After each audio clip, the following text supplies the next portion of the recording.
Muchos de nosotros conocemos cuál es nuestro tipo sanguíneo. La mayoría son del tipo O del tipo A y con menor frecuencia del tipo B o del tipo AB. A esto podemos añadir positivo o negativo. Estamos hablando de los sistemas sanguíneos ABO y RH, pero estos no son los únicos tipos sanguíneos, pues se han descubierto alrededor de 33 sistemas, entre ellos ABO y RH, pero estos dos son los más importantes debido a su capacidad inmunogénica.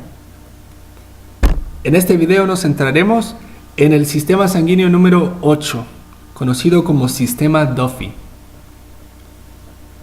¿Qué son los grupos sanguíneos? Pues se definen como determinantes antigénicos que son heredados de nuestros padres y están presentes en la superficie de los eritrocitos y también en otros tejidos.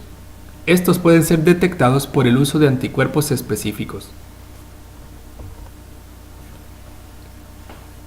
El anticuerpo que permitió el descubrimiento del nuevo antígeno fue hallado en el suero de un hombre que padecía hemofilia y que había recibido varias transfusiones de sangre durante los últimos 20 años. El apellido de este paciente era precisamente Duffy. Este fue descrito en 1950 por Cottbush y colaboradores. Al primer antígeno descubierto se le llamó FYA. Un año después, Aiken describió el antígeno FYB. ¿Y cómo es este antígeno? Pues es precisamente una glicoproteína del tipo 4. Esto significa una proteína multipase.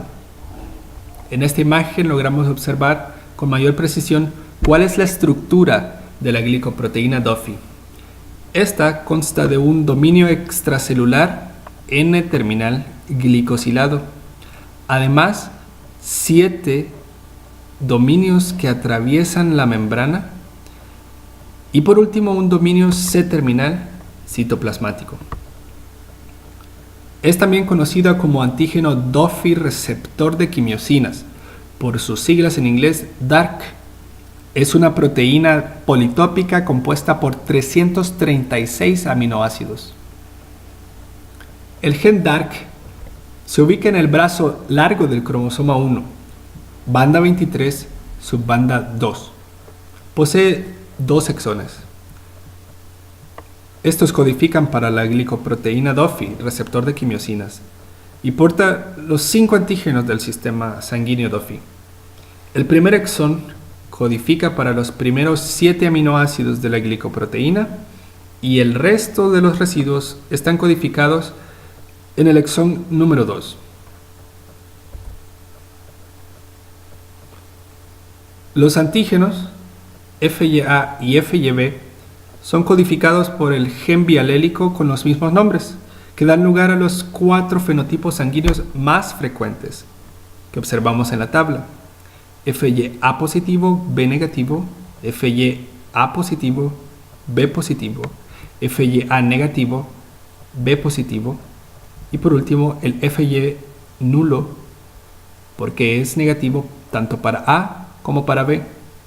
Los primeros 3 fenotipos son mayor frecuente encontrados en personas de raza blanca o caucásicos, mientras que el último fenotipo es altamente encontrado en las personas afrodescendientes.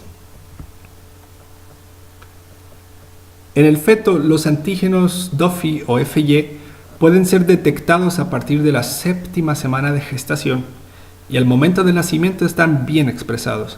Sin embargo, la enfermedad hemolítica del recién nacido por incompatibilidad del grupo sanguíneo Duffy no es usual y puede que no sea detectada en la rutina.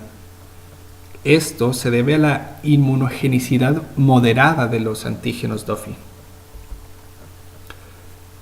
Mencionamos que estos están distribuidos no solo en los glóbulos rojos o eritrocitos, sino también están distribuidos en otros tejidos, específicamente en el endotelio de vénulas capilares y postcapilares, en epitelio de los túbulos colectores renales, en alvéolos pulmonares y en las células del cerebro, específicamente en células del Purkinje del cerebelo. El antígeno DOFI pertenece a la superfamilia de proteínas G y su función es ser receptores que se unen a diferentes ligandos, especialmente quimiosinas, tales como la interleucina 8. Además, la quimiosina del oncogen relacionado con el crecimiento, la quimiosina expresada y secretada por células T normales reguladas o en activación, la proteína quimiotáctica de monocitos 1, interleucina con actividad estimulante del crecimiento de melanoma, y por último la quimiosina de activación y regulación tímica.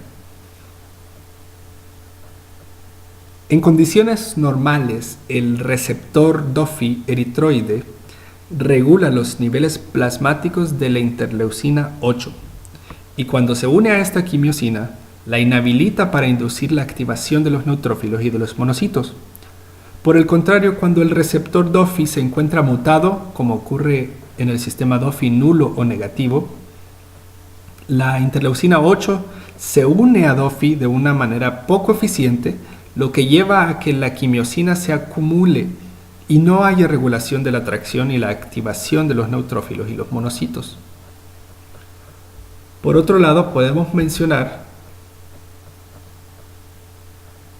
que la proteína DOFI es un receptor también para parásitos que producen la malaria en humanos, como Plasmodium vivax y Plasmodium knowlesi. Logramos observar en la parte izquierda cómo una persona normal expresa la proteína DOFI en la superficie de sus eritrocitos y los parásitos de la malaria logran unirse a ella como receptores. Se ha descrito que las personas que carecen del receptor DOFI sobre sus eritrocitos, los DOFI negativos, específicamente las personas afrodescendientes con mayor frecuencia, son resistentes por ende a la malaria, ya que, como logramos observar en la imagen, la caja GATA sufre una mutación y se cambia la timina por una citosina, lo que resulta en que no se exprese el antígeno en la superficie eritrocitaria y por ende se pierde el receptor para que el parásito de la malaria, específicamente Plasmodium vivax y Plasmodium knowlesi, puedan entrar al eritrocito. Ahora bien, los anticuerpos anti-FYA y anti-FYB son de presentación natural y son extremadamente raros. Y son más raros aún los anti-FY3, FY4, FY5 y FY6. FYA y FYB se adquieren principalmente por transfusiones sanguíneas y en menor grado por el embarazo. La importancia de estos radica en que desaparecen de la circulación los anticuerpos aproximadamente a los 12 meses y pueden ocasionar reacción hemolítica posttransfusional inmediata o tardía, al no ser detectados en las pruebas de compatibilidad. Estos anticuerpos generalmente son de clase IgG1, ocasionalmente IgG2 y raramente se han detectado IgM. Asimismo, se pueden detectar con la prueba de antiglobulina humana o CUMS. El anti-FYA del isotipo IgG fija complemento hasta C3 y provoca hemólisis extravascular. Es por esto que se recomienda el uso de sangre antígeno negativo cuando los anticuerpos estén presentes. El anti-FYB es poco frecuente, ya que el antígeno es más común y menos inmunogénico que el FYA. Ambos anticuerpos se han observado en la enfermedad hemolítica de recién nacido, que va desde leve a moderado y en ocasiones hasta grave. Ahora, ¿cómo se identifican en el laboratorio estos anticuerpos irregulares? Hay tres técnicas principales, entre ellas la técnica de aglutinación en tubo, la técnica de aglutinación en gel o columna y la técnica en microplaca. Para la identificación más específica se utilizan suero del paciente, el cual es comparado con un semipanel o un panel de glóbulos rojos que son seleccionados y obtenidos comercialmente. El panel se encuentra compuesto de 10 a 20 frascos de células, cada uno de los cuales posee glóbulos rojos tipo O provenientes de donantes individuales que poseen antígenos que son clínicamente significativos. Además de esto, se deben presentar antígenos en estado homocigoto para aquellos sistemas que presentan dosaje, como es el caso del sistema Duffy. Cada lote de panel posee un antigrama, que es lo que observamos en la pantalla, el cual indica la composición antigénica de cada frasco y debe ser comparado para identificar cuál es precisamente el anticuerpo irregular que estamos buscando. Esto es todo de nuestra parte. Gracias por su atención.